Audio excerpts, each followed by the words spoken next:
Yo, yo, yo guys, check kamusta mga idol. So ayan, mag-update tayo ngayong araw, mga Lodi, ng Miyerkules, di ba? Tama, Miyerkules ngayon. So ayan, di na natin alam ang days mga Lods. No? So meron tayong malulupit na news ngayon, mga Lodi, nahanap ni Jeblo.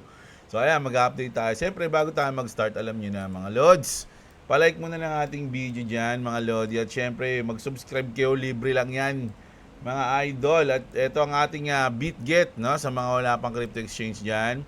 BitGet natin, ongoing ang trade, mga Lodi. Mamaya meron tayong chart ng XRP na napakatindi. Mga Lodi, aabot ng ano, malupit. Bubutasin yung moon, mga Lods. Grabe, grabe yung nakita nating chart kanina. So ayan, mag-start na tayo. Unahin na muna natin dito sa ating local news at mayroong matinding nagkahulihan. Mga Lods, nagkasuplungan. Sabi dito mga Lodi, no, PNP-ACG arrest 5 for cryptocurrency investment scheme. The Philippine National Police Anti-Cybercrime Group arrested 5 individuals on May 13, 2025 for allegedly offering an unregistered cryptocurrency scheme. Cryptocurrency investment scheme pala yan, mga idol. No? So, natatandaan niyo yung sino ba yon, yung ilang beses nang na-aresto na sa kanya nagpapa-invest, as nagtitrade siya, mga idol. Tinitrade niya yung invest. No? Alam niyo sa trading, mga idol, hindi sure na talaga mananalo dyan lagi. Na siguro kung sobrang galing mo na, sa trade, malaki yung probability na lumamang ka. Kumbaga yung percentage ng panalo mo mas mataas. Ba, mga 60%, 55%. Panalo ka sa trade. Malaki na yun, mga idol, no? Pag nag 70% ka na palaging panalo, malaki na yun. Kaya lang, ang kalaban mo kasi pag sa trading, mga lods, is yung emotions mo. No, yung emotions mo kasi minsan nagiging panalo ka na, nagiging greedy ka pa, natatalo ka pa. Tapos may chance ka na mabawi yung talo mo. Biglang mawawala pa yung chance na yun, madudurog ka pa. So hindi kasi ako hindi ako, parang sa akin sablay yung idea na invest kayo sa akin tapos ako magte-trade. Parang negative yun. Sabi nga, mas maganda na ikaw nila mag-aral mag-trade kasi once na ikaw nagte-trade ka, natatalo ka, ikaw yung natututo. Sa mga susunod na trade mo, tumataas yung chance mo ng winning kapag natatalo ka. Sabi nga nila dyan, ayun yung tuition fee mo eh. Kay Tito Vlogs ko napakinggan yun eh. Ayun yung tuition fee mo. Kapag natatalo ka, ayun yung tuition fee mo na natututo ka. Kasi kung pinapatrade mo sa iba yon, pag natatalo yung tao na yon na pinatrade mo, siya yung natututo, hindi ikaw. 'Di ba? So, mas maganda na ikaw na yung mag-trade, matalo ka man, natututo ka, tumataas yung percentage mo na mananalo. Baga ngayon, 10% lang yung chance mo manalo. 'Di ba? Tapos kapag nag-trade ka, natalo ka, natuto ka, tumataas yun, yung 15% na hanggang dumating yung oras na nakikita mo na kaya mo na mag-trade sa sarili mo. O, 'di ba? So, mas okay yun kaysa pinapatrade mo sa iba tapos sila yung natututo, ikaw yung natatalo. Di ba? Kawawa ka naman. Di ba? So, hindi ko alam kung ano tong investment scheme na to. Hindi ko kasi binasa yung article eh. Yung article, hindi ko binasa. Pero, ayun agad yung naisip ko nung nabasa ko to. Mas maganda na ikaw yung mag-trade sa sarili mo. Kasi, sabi nga ulit ni Tito Vlogs, kasi magandang issue, magaling si Tito Vlogs eh. Sabi ni Tito Vlogs, pag natuto ka na mag-trade, mga idol, para ka nang may sariling ATM. Na, magte-trade ka na lang pag kailangan mo ng pera. Parang ganun. So, maganda yung nag-i-improve ka sa sarili mo habang nagte-trade ka. Kasi talaga diyan, mga idol, emotions talaga yan, mga lodi. Dapat diyan, pag sumalang ka, may strategy ka, may plano ka. Hanggang ganito lang ako. Eto, pag umabot dito, ano na ako. Tapos susundin mo lagi yung strategy o yung plan mo na yun. Hindi pwedeng pagdating doon, ang plano mo, pag kumita ako ng ganito, iti-take profit ko na. Tapos pagdating doon, andun ka na, hindi mo iti-take profit kasi naghahangad ka pa. Hindi, tataas pa to. Sinisira mo yung sarili mong plano. Pangit yun, mga idol, no? Kaya yung sa mga ganito, mas maganda nga, pwede naman kayo mag-start mag-trade ng maliitan lang kung gusto nyo talaga maging trader. 'Di ba? Pag-aralan niyo yung mga basic chart muna, ganun-ganun lang, tapos mag-improve na kayo from there, mga idol. Huwag na kayo umasa sa mga ganito. Maloloko lang kayo niyan, tapos di pa kayo matututo. Pag nung naubos na yung pera nyo, wala kayong idea kung ano nangyari. Di ba? So, ayun yung ano natin, grabe. Ito, Texas House advances Strategic Bitcoin Reserve Bill SB 21. Parang ang banda dito yun Ayan yun grupo On second reading, moving it to one step closer to becoming a law, no? So meron pa silang isang kumbaga one step na lang, no? Giging batas na yung Bitcoin Reserve sa Texas, mga idol. Ganun din naman sa ating yung trending ngayon, yung ating Genius Act, meron pang isa yun, bukas ata, mga lods, no? Sabi dito ni Jamie Dimon, pinost ni Michael Saylor, I defend your right to buy Bitcoin. Yun, mga lodi, no? Alam nyo ba, ito si Jamie Dimon dati, talagang kontrang-kontra to, mga idol, no? Kontrang-kontra to sa Bitcoin, pero ngayon ganyan na yung post niya. Ganun, nag-iiba talaga pag nagiging from bearish to bullish yung market, no? Nag-iiba yung mga pananaw ng mga tao, mga lodi. Nag-comment pa si Peter Ship dito. Yes, just like he defends you right to smoke cigarettes, but he advises against both. Oh, ayan mga lodi. Medyo rin yan, key player din yan, si Peter Ship. At syempre, eto si Raul Fal. Ang ganda lang sinabi niya rito, I'm trying to endlessly get across a couple of core message in the world of the exponential age and currency databasement o yung the mega trend, sabi niya. You don't own enough crypto. Minsan, alam niyo nung nag-uumpisa pa lang ako magbudega ng mga coins, masaya na ako pag kapag mga tigpa 5,000 yung may mga coins ako na nag-invest ako ng tigpa 5,000, 'di ba? Kunyari, 5,000 sa SHIB, 5,000 sa Doge, dati 5,000 sa XRP, 5,000 sa Gala, dati ganun yung mga coins ko 5,000 sa BChain, ganun, masaya na ako. No, parang feeling ko kompleto yung yung mga invest ko, tigpa 5,000 na to, okay na to, yaan ko na lang, ganun. Pero ngayon, iba na, mga lodi. Kumbaga, lagi mong iniisip na you don't own enough crypto. Ngayon, parang ayoko bumili ng isang coins kapag mga hindi 20,000, 30,000 yung i-invest ko, parang nakukulangan ako. Ganun lagi, mga lodi, no? Lagi mo na iisip yun, no? You don't own enough crypto. Pero, but when you do, maghahanap ka naman ng iba. You don't own enough NFT naman kapag ganun, no?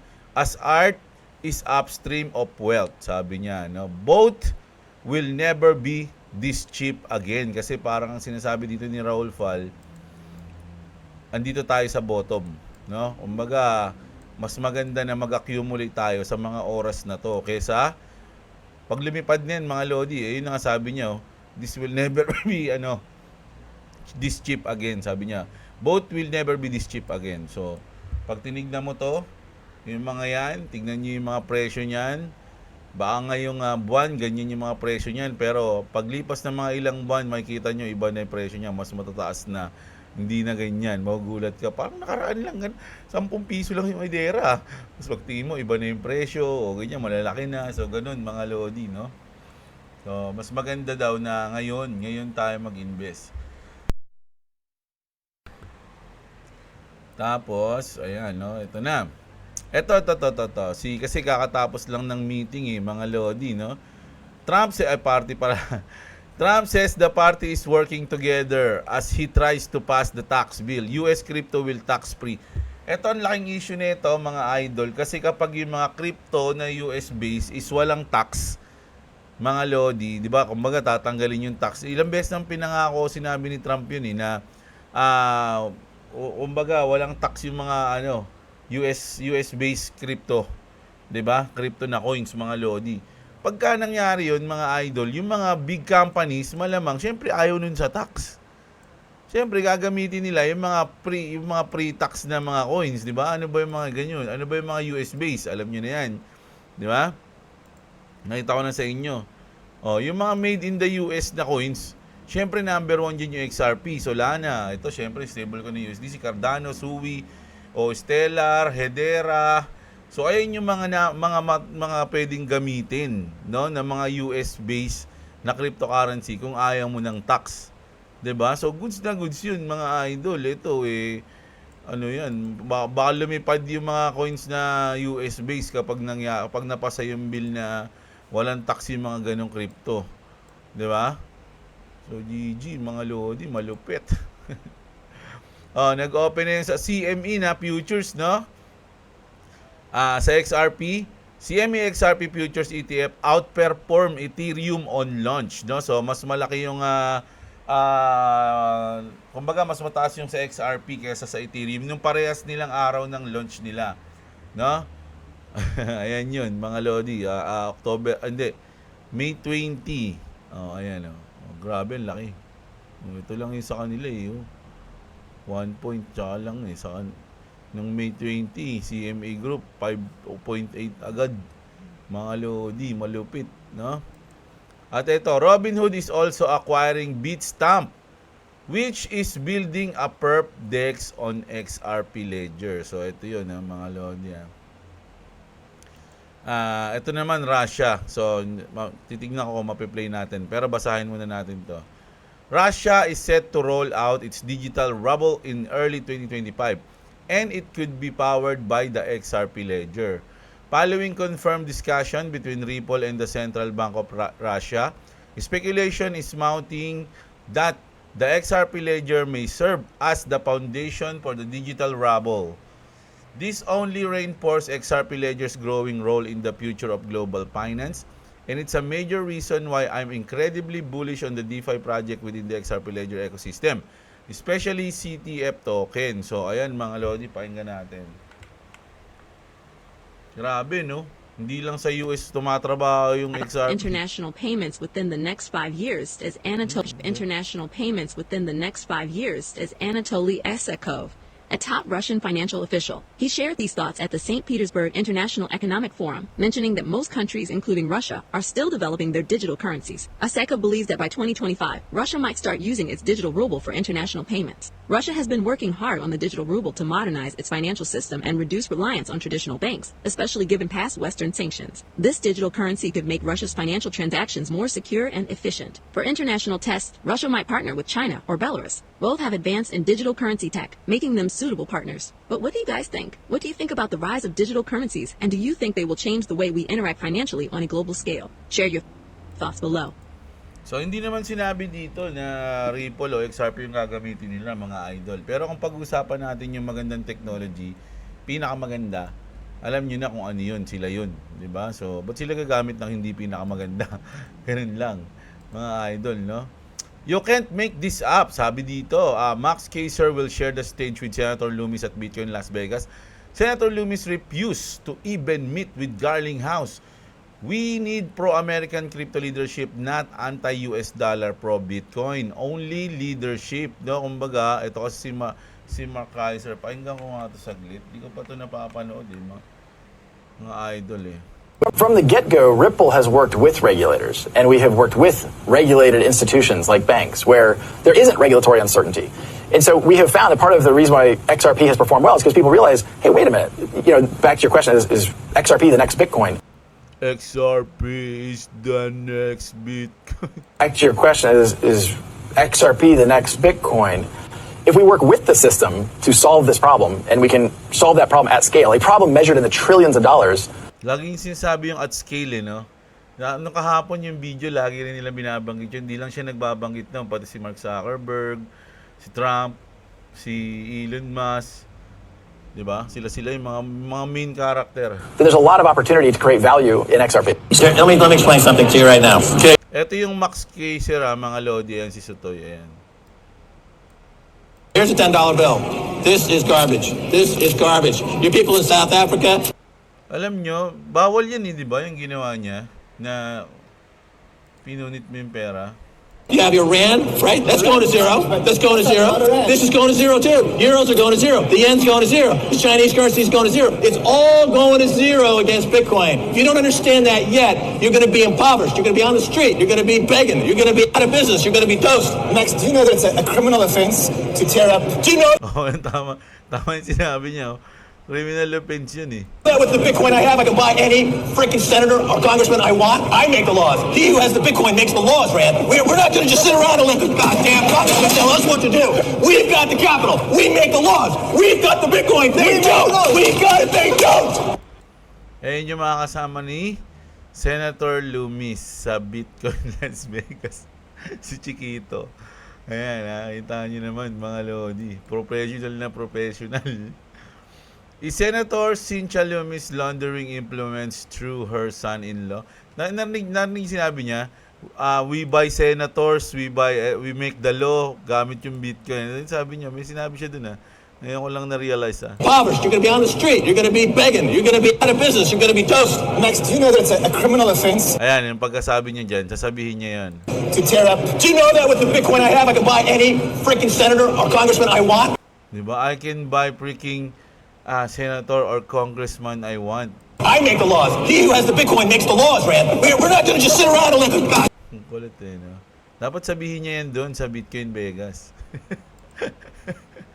Sabi dito, you wanted the truth? Here is it. Sabi niya, a sitting US senator, a Bitcoin startup, a son-in-law, as the go-between.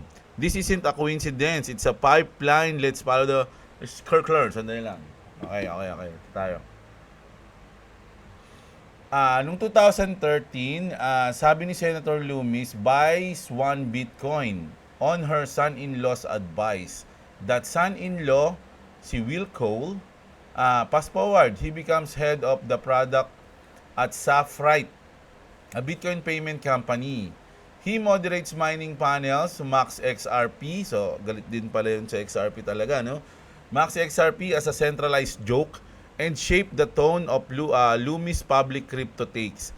Coincidence or calculated grooming as a senator's crypto position for profit, no? So, ang issue kasi dito mga idol is parang merong conflict of interest, no? Kasi once na pinopromote ni Senator yung Bitcoin, lumalaki yung pera niya, parang ganun, no? Senator Loomis pushes a bill to create US strategic Bitcoin reserve, not Ethereum, not XRP, just Bitcoin. So, parang kung talagang crypto advocate ka, hindi lang dapat Bitcoin yung pinopromote mo. Dapat kasama yung Ethereum, kasama yung Solana, kasama yung XRP, Cardano, yung mga US-based na crypto na magaganda. At the same time, Will Cole lands a key role at a Bitcoin startup. Meanwhile, Loomis cancels a regulatory meeting with Ripple CEO Brad Garlinghouse. A payment protocol used by banks worldwide dismissed. Ask yourself, is that a bot or a favor? Na parang ano mo lang dyan, ano ba yun? Patas ba yun? Fair ba yun sa lahat ng crypto? O Bitcoin lang yung pinapanigan nila? Parang ganon. Will Cole trashes Ripple online, no? Talagang galit sila sa Ripple. He calls XRP a scam. He's not just a family member. He's a public voice weaponizing narrative. Now, imagine this. Loomis proposes BTC-only bills. Paano pag ganun? While Cole grows his Bitcoin startup, while altcoin competitors get ignored. While BC firms donate to her campaigns, that's not legislation, that's a money loop, no? Kasi kapag parang BTC lang, paano na yung mga ibang altcoins na magaganda rin naman? Kung tutusin, wala naman talagang silbi yung Bitcoin. Kung sa utility lang, mga lodi, Bitcoin para sa akin, ano siya, store of value, parang gold. Pero yung utility talaga na kaya mag-solve ng problem, yung Bitcoin wala. Di mo nga pwedeng pambayad siya, matagal, mamahal. Di ba? Andresen Horowitz gives Loomis committee $23,200 in 2024. Saprite gains a credibility with Will Cole on board. Ripple gets ghosted. XRP gets smeared. The Senate The Senate writes rules favoring Bitcoin. Are we seriously pretending this isn't a family panel operation? Power, narrative, and funding all in one circle. So, ayun na yun, mga lodi, no? Parang yun lang yung gusto nila. Final thoughts. Ayan. This isn't just favoritism. It smells like influence laundering. Where the son-in-law runs the PR, the senator writes the laws, and the BC speed the machine. It's a clean loop until it isn't. Oh, yan na, no? I don't know who you are, but your posts are so insanely well-informed. It makes me wonder if you are AI. Regardless, thank you and please don't stop. Oh, ayan, mga idol, no? Medyo maganda yung ni Pompous, mga lods, So, ano masasabi nyo kay Senator Loomis, mga lodi? Although, sabi ko nga mga idol, no, hindi ako sa Bitcoin. Kasi yung Bitcoin, solid talaga yan. Number 1 yan. Kaya lang, nagagamit kasi siya ng iba para hindi maging pair sa ibang altcoins, di ba? So, dapat hindi ganun. Kumbaga, pang sarili yung sa kanila, ginagamit nila pang sarili. Hindi talaga nila mahal yung crypto world. Hindi nila ginagawa yan para sa mga crypto community. Ginagawa nila yan para sa sarili nila. Parang ganun. So, breaking! Ripple reportedly offers, ito na yun, binibili na yung mga lodi, Circle. O yung USDC. Ripple reportedly offers 11 billion in cash. Kaya gaano kadami yun? 11 billion in cash, baka mapuno nun yung bahay ko ng pera. Plus XRP to outbid Coinbase for the Circle acquisition. Sipin nyo 11 billion in cash, tas may plus pa na XRP. Hindi natin alam kung magkano XRP na ibibigay nila, di ba? A major power play in crypto. Who's going to win this battle? Ripple or Coinbase? Ako, hindi naman sa nagiging bias mga idol, pero malaki yung porsyento na parang Ripple yung manalo dito, no?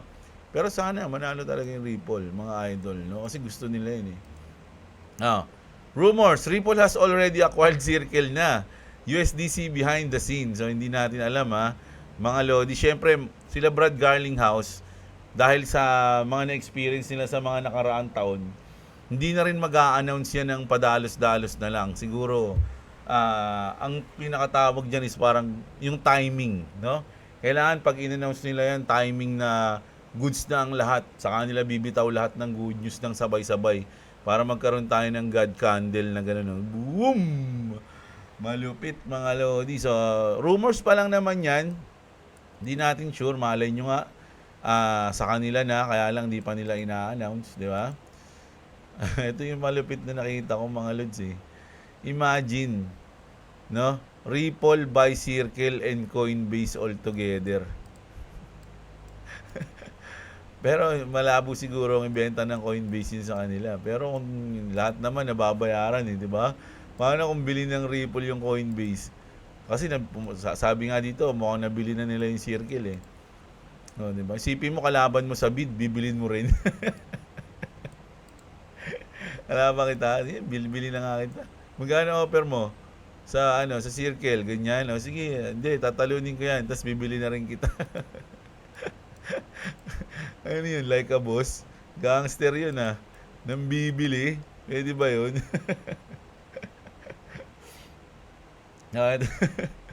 So ito, mga lodi, yung 589 pala, sikat na sikat sa XRP community yan, 589. 5 times 8 times 9, 360. Yung Circle yun, mga lodi, na nabili na nila yung Circle. Di ba? Coincidence ba yan? Grabe na yung mga riddle talaga sa XRP. Kakaiba lahat, Lahat tumatama, hindi mo alam kung coincidence o talagang scripted, Mga idol, no?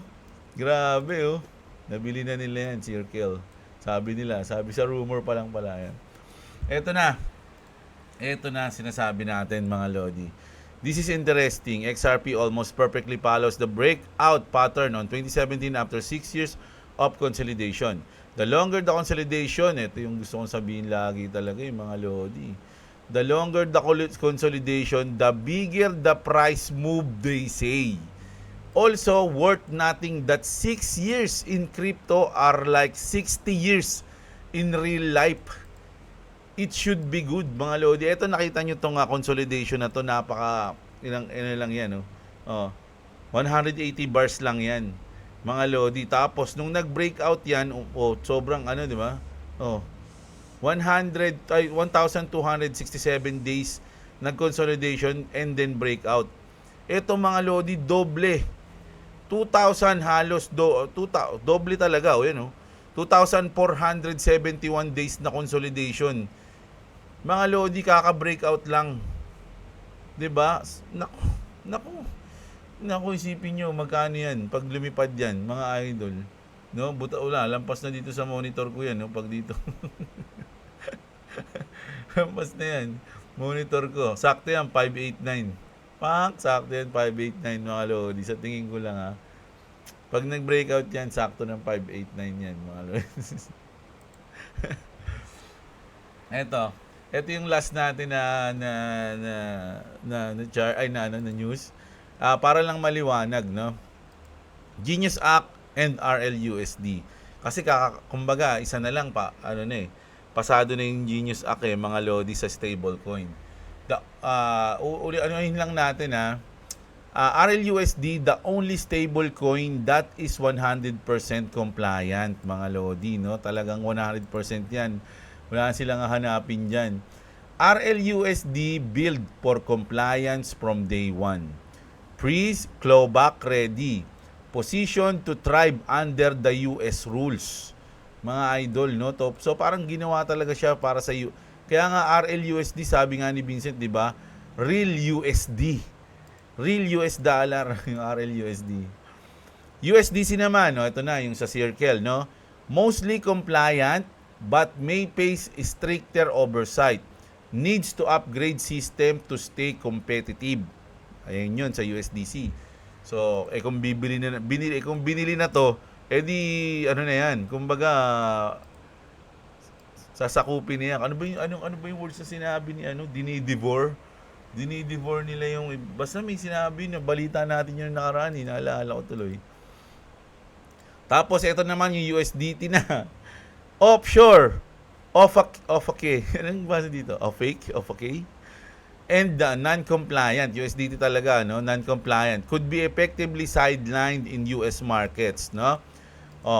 It is almost as if the Genius Act was written around RLUSD. Parang ginawa talaga yung Genius Act para sa RLUSD.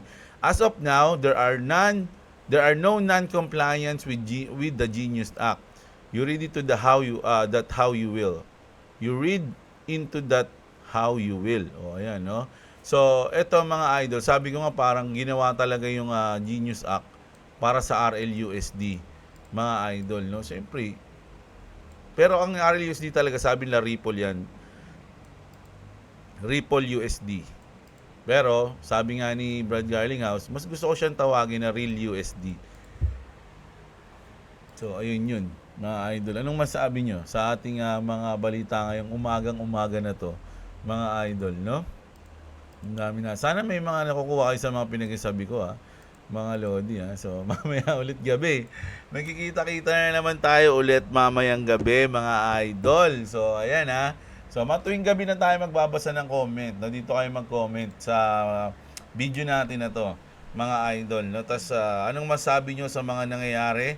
Lalong-lalo na kay Senator Cynthia Lumis. Anong masasabi nyo sa kanya? Talaga bang mahal niya ang crypto world o meron siyang pinapanigan? Iba kasi yung tinitignan sa tinititigan eh. Di ba? At ano ring masasabi nyo sa labanan ng Ripple at Coinbase sa pagbili sa Circle? Sabi nga nila, nabili na daw nila yung Circle, which is rumor lang naman. At magkano kaya magiging presyo ng XRP kapag binili ng Ripple yung Coinbase din? No? Grabe na yan.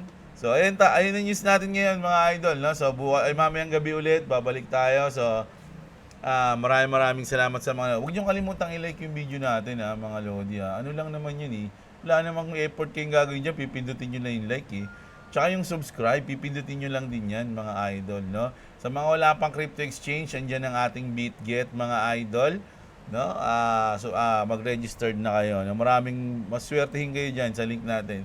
So, kita-kits tayo. Maraming salamat sa mga nanood. Magandang araw sa inyo mga kapatid at WhatsApp.